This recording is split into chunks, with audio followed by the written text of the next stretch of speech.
انتہائی قابل عزت، قابل احترام، ذی قدر و ذی وقار بزرگوں، بھائیوں، عزیزوں، نوجوان ساتھیوں، السلام علیکم۔ نبی اکرم صلی اللہ تعالی علیہ وسلم کی ذات مقدس، آپ کی شان مقدس، آپ کی رفعت، آپ کا مقام مخلوق میں سب سے بلند و بالا ہے۔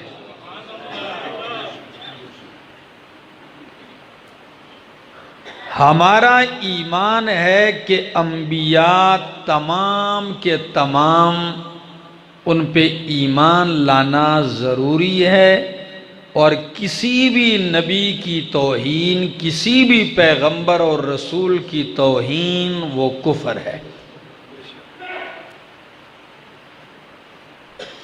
پھر سید الانبیاء محمد الرسول اللہ صلی اللہ علیہ وسلم کی عظمت اور شان وہ تو ہے ہی نرالی ہے۔ آپ صورت میں بھی بے مثال، سیرت میں بھی بے مثال ہیں۔ آپ کی صورت بھی اعلیٰ، آپ کی سیرت بھی اعلیٰ، آپ کا گفتار بھی اعلیٰ، آپ کا کردار بھی اعلیٰ، آپ کی ذات بھی اعلیٰ، آپ کی بات بھی اعلیٰ۔ ہر انداز سے اللہ نے آپ کو عظمتوں سے نوازا ہے۔ اس معاشرے میں آپ دیکھیں تو جب حقوق کی بات ہوتی ہے، کئی تنظیمیں بنی ہوتی ہیں، جی یہ حقوق نسواں کی بات ہوگی، عورتوں کے حقوق کی بات۔ کئی حقوق بنے ہیں، جی مزدوروں کے حقوق کے لیے تنظیم بنی ہے،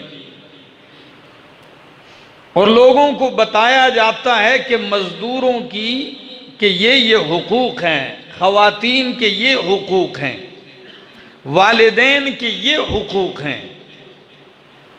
تو کیا یہ ضروری نہیں ہے کہ اس امت کو یہ بھی بتلایا جائے کہ محمد الرسول اللہ صلی اللہ علیہ وسلم کا اس امت کے اوپر کیا حق ہے؟ ان کے کیا حقوق ہیں اور ان حقوق کا تقاضا کیا ہے؟ میں اختصار کے ساتھ چند باتیں عرض کروں گا، اور آپ دل و دماغ کو حاضر رکھیے گا۔ امام الانبیاء کا اس امت کے اوپر یہ حق ہے پہلا کہ وہ آپ کو اللہ کا بندہ اور رسول مانے، اور یہ اقرار کریں کہ وَأَشْهَدُ أَنَّ مُحَمَّدًا عَبْدُهُ وَرَسُولُهُ۔ اللہ کی وحدانیت کے بعد یہ اعلان، یہ اقرار کریں کہ میں دل کے ساتھ گواہی دیتا ہوں، صدق دل سے یہ اقرار کرتا ہوں کہ ان محمدًا عبدہ ورسولہ، کہ بے شک محمد صلی اللہ علیہ وسلم اللہ کے بندے اور رسول ہیں۔ یہ ماننا ضروری ہے، آپ کو اللہ کا بندہ مانا جائے، بلکہ آپ کو بندہ ماننا، آپ کو اللہ کا عبد ماننا، آپ کو عبداللہ ماننا، یہ آپ کی توہین نہیں بلکہ یہ آپ کا شان اور مرتبہ ہے۔ ہری پور والو، رب کا قرآن جب بھی آپ پڑھو گے، جب بھی مقام تعریف میں اللہ اپنے پیغمبر کا ذکر کرتے ہیں تو انہیں عبد بتلاتے ہیں۔ تشہد میں کہتے ہو تو عبدہ ورسولہ۔ معراج کا واقعہ ہے، کتنی شان ہے پیغمبر کی، قرآن ذکر کرتا ہے سبحان الذی اسرا بعبده لیلا من المسجد الحرام الى المسجد الاقصى اسرا بعبده سیر کروائی پاک ہے وہ ذات جو لے گئی بعبده کس کو بولو بعبده اپنے بندے کو اور جب مدح کا مقام آتا ہے تب بھی یہی کہا جاتا ہے اللہ فرمایا تبارک الذی نزل الفرقان على عبده ليكون للعالمین نذیرا برکتوں والی ہے وہ ذات جس نے فرقان نازل کیا علی عبدہ اپنے بندے پر اور قرآن دوسرے مقام پہ کہتا ہے فَأَوْحَا إِلَىٰ عَبْدِهِ مَا أَوْحَا اللہ کا بندہ اور اللہ کا رسول تسلیم کریں یہ ضروری ہے یہ آپ کا حق ہے اور دوسرا حق آپ کا یہ ہے کہ اللہ کے بعد تمام مخلوقات میں سب سے زیادہ محبت آپ سے کی جائے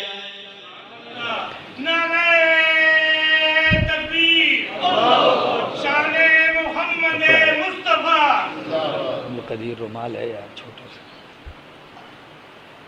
ذرا توجہ چاہوں گا آپ کی انسان انس سے ہے محبت سے ہے لازمی یہ نہیں ہو سکتا کہ انسان ہو اور اس کے دل میں محبت نہ ہو ہاں یہ الگ بات ہے کسی کو کس سے محبت ہو جائے کسی کو کیا چیز بہا جائے اچھی لگ جائے دل دے بیٹھے محبتیں جن جن چیزوں پہ تقسیم ہو محبت کا پہلا حقدار تو وہ مالک ہے جس نے آپ کو محبت کے لیے دل دیا ہے اور دوسرا مستحق محبت کا محمد الرسول اللہ صلی اللہ تعالی علیہ وسلم ہے کہ آپ کے دل میں تمام مخلوق سے زیادہ والدین سے زیادہ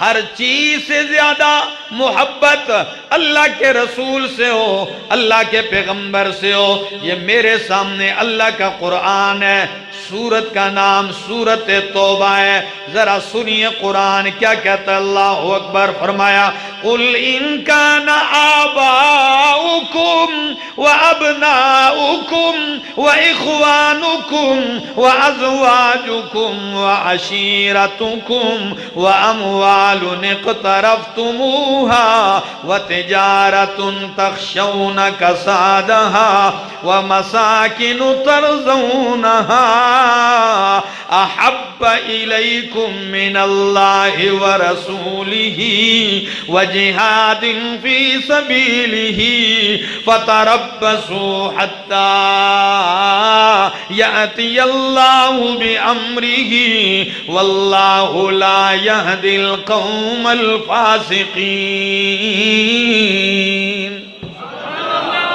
سورت توبہ 10واں پارہ ہے اور آیت نمبر ہے 23-24 سنیے قرآن کیا کہتا ہے قل ان کان آباؤکم میرا پیغمبر اپنی معصوم زبان سے اعلان کر دیجئے تاکہ کسی کے اوپر کوئی خفا و پردہ نہ رہے تمہارے آبا و اجداد و ابناؤکم تمہاری اولاد تمہارے بیٹے تمہارے جگر کے ٹکڑے و اخوانکم تمہارے بھائی جنہیں بازو سمجھتے ہو جنہیں اپنے لیے قابل فخر سمجھتے ہو جن پہ مضبوط ہوتے ہو اچھا